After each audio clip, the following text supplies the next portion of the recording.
Greatest Christmas Pageant Ever, Chapter 7. On the night of the pageant, we didn't have any supper because Mother forgot to fix it. My father said that was all right. Between Mrs. Armstrong's telephone calls and the pageant rehearsals, he didn't expect supper anymore. When it's all over, he said, we'll go someplace and have hamburgers. But Mother said when it was all over, she might want to go someplace and hide. We've never once gone through the whole thing, she said. I don't know what's going to happen. It may be the first Christmas pageant in history where Joseph and the wise men get in a fight and Mary runs away with the baby. She might be right, I thought, and I wondered what all of us in the angel choir ought to do in case that happened. It would be dumb for us to just stand there singing about the Holy Infant if Mary had run off with him. But nothing seemed very different at first. There was the usual big mess all over the place. Baby angels getting poked in the eye by other baby angels' wings and grumpy shepherds stumbling over their bathrobes. The spotlight swooped back and forth, up and down, till it made you sick at your stomach to look at it. And, as usual, whoever was playing the piano pitched Away in a Manger so high we could hardly hear it, let alone sing it. My father said Away in a Manger always starts out sounding like a closet full of mice. But everything settled down, and at 7:30 the pageant began. While we sang Away in a Manger, the ushers lit candles all around the church, and the spotlight came to be on the star. So you really had to know the words to Away in a Manger because you couldn't see anything, not even Alice Wendelken's Vaseline eyelids. After that, we sang 2 verses of O Little Town of Bethlehem, and then we were supposed to hum some more O Little Town of Bethlehem while Mary and Joseph came in from a side door. Only they didn't come in right away. So we hummed and hummed and hummed, which is boring and also very hard, and before long doesn't sound like any song at all, more like an old refrigerator. I knew something like this would happen, Alice Wendelken whispered to me. They didn't come at all. We won't have any Mary and Joseph. And now what are we supposed to do? I guess we would have gone on humming till we all turned blue, but we didn't have to. Ralph and Imogene were there all right. Only for once they didn't come through the door pushing each other out of the way. They just stood there for a minute as if they weren't sure they were in the right place, because of the candles, I guess, and the church being full of people. They looked like the people you see on the 6 o'clock news, refugees sent to wait in some strange, ugly place with all their boxes and sacks around them. It suddenly occurred to me that this was just the way it must have been for the real Holy Family. Stuck away in a barn by people who didn't much care what happened to them.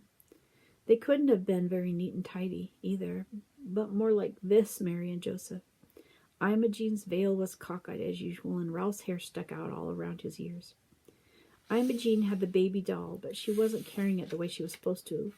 Cradled in her arm, she had slung it up over her shoulder, and before she put it in the manger, she thumped it twice on the back. I heard Alice gasp when she poked me. I don't think it's very nice to burp the baby Jesus, she whispered, as if he had colic. Then she poked me again. Do you suppose he could ever have had colic? I said, I don't know why not, and I didn't. He could have had colic or been fussy or hungry like any other baby. After all, that was the whole point of Jesus, that he didn't come down on a cloud like something out of Amazing Comics, but he was born and lived, a real person. Right away we had to sing while shepherds watched their flocks by night, and we had to sing very loud because there were more shepherds than there were anything else, and they made so much noise, banging their crooks around like a lot of hockey sticks. Next came Gladys from behind the angel choir, pushing people out of the way and stepping on everyone's feet. Since Gladys was the only one in the pageant who had anything to say, she made the most of it. Hey, unto you a child is born, she hollered, as if it was, for sure, the best news in the world, and all the shepherds trembled, sore afraid. Of Gladys, mainly, but it looked good anyway. Then came 3 carols about angels. It took that long to get the angels in because they were all primary kids, and they got nervous and cried and forgot where they were supposed to go and bent their wings in the door and things like that. We got a little rest then while the boys sang We Three Kings of Orient Are, and everybody in the audience shifted around to watch the wise men march up the aisle. What have they got? Alice whispered. I didn't know, but whatever it was heavy. Leroy almost dropped it. He didn't have his frankincense jar either. Claude and Ollie didn't have anything, although they were supposed to bring the gold and the myrrh. I knew this would happen, Alice said for the second time. I bet it's something awful. Like what? Like a burnt offering. You know the Herdmans. Well, they did burn things, but they hadn't burned this yet. It was a ham, and right away I knew where it came from. My father was on the church charitable works committee. They give away food baskets at Christmas, and this was the Herdman's food basket ham. It still had the ribbon around it saying Merry Christmas. I'll bet they stole that, Alice said. They did not. It came from their food basket, and if they want to give away their own ham, I guess they can do it.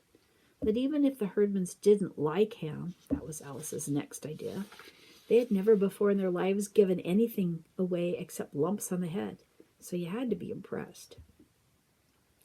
Leroy dropped the ham in front of the manger. It looked funny to see a ham there instead of fancy bath salt jars we always used for myrrh and frankincense. And then they went and sat down in the only space that was left. While we sang What Child Is This?, the wise men were supposed to confer among themselves and then leave by a different door, so everyone would understand that they were going home another way. But the Herdmans forgot, or didn't want to, or something, because they didn't confer and they didn't leave either. They just sat there, and there wasn't anything anyone could do about it. They're ruining the whole thing, Alice whispered, but they weren't at all. As a matter of fact, it made perfect sense for the wise men to sit down and rest, and I said so. They're supposed to have come a long way. You wouldn't expect them to show up and hand over the ham and leave.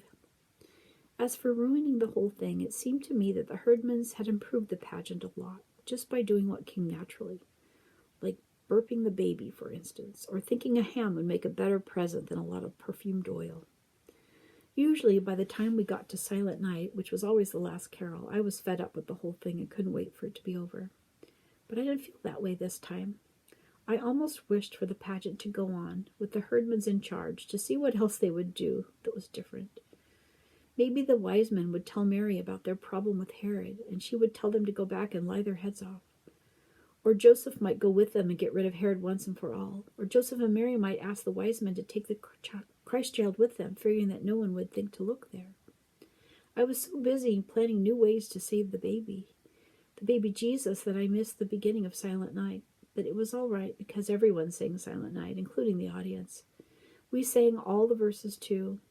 And when we got to Son of God, Love's Pure Light, I happened to look at Imogene, and I almost dropped my hymn book on a baby angel.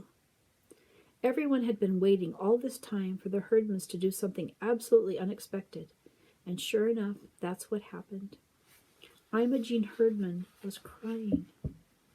In the candlelight, her face was all shiny with tears, and she didn't even bother to wipe them away.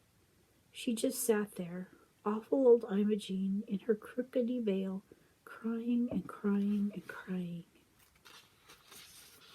Well, it was the best Christmas pageant ever.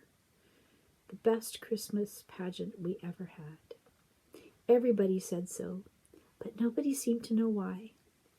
When it was over, people stood around the lobby of the church talking about what was different this year. There was something special, everyone said. They couldn't put their finger on what. Mrs. Wendelkin said, well, Mary, the mother of Jesus, had a black eye. That was something special. But only what you might expect, she added. She meant that it was the most natural thing in the world for a herdman to have a black eye. But actually, nobody hit Imogene, and she didn't hit anybody else. Her eye wasn't really black, either, just all puffy and swollen. She had walked into the corner of the choir robe cabinet in a kind of daze, as if she had just caught on to the idea of God and the wonder of Christmas.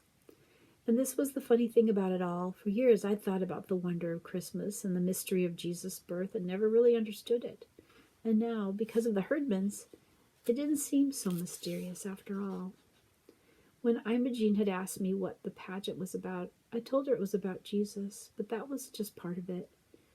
It was about a new baby and his mother and father, who were in a lot of trouble. No money, no place to go, no doctor, nobody they knew, and then arriving from the east, like my uncle from New Jersey, some rich friends.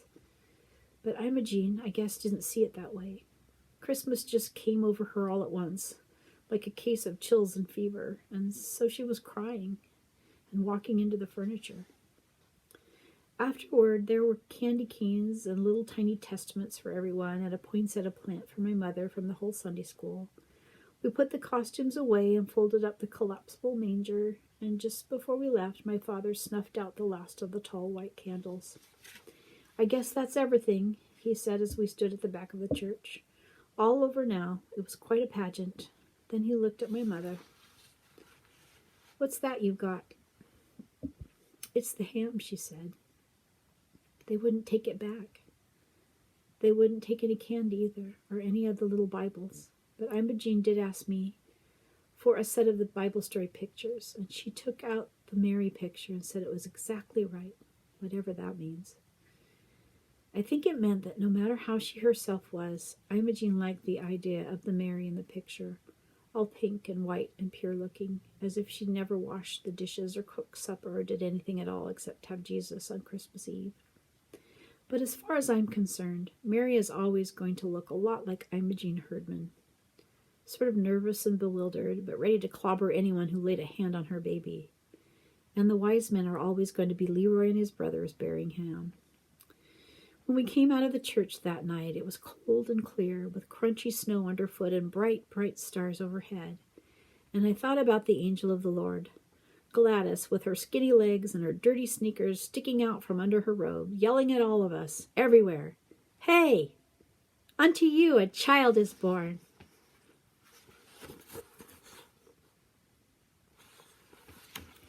The end. Merry Christmas.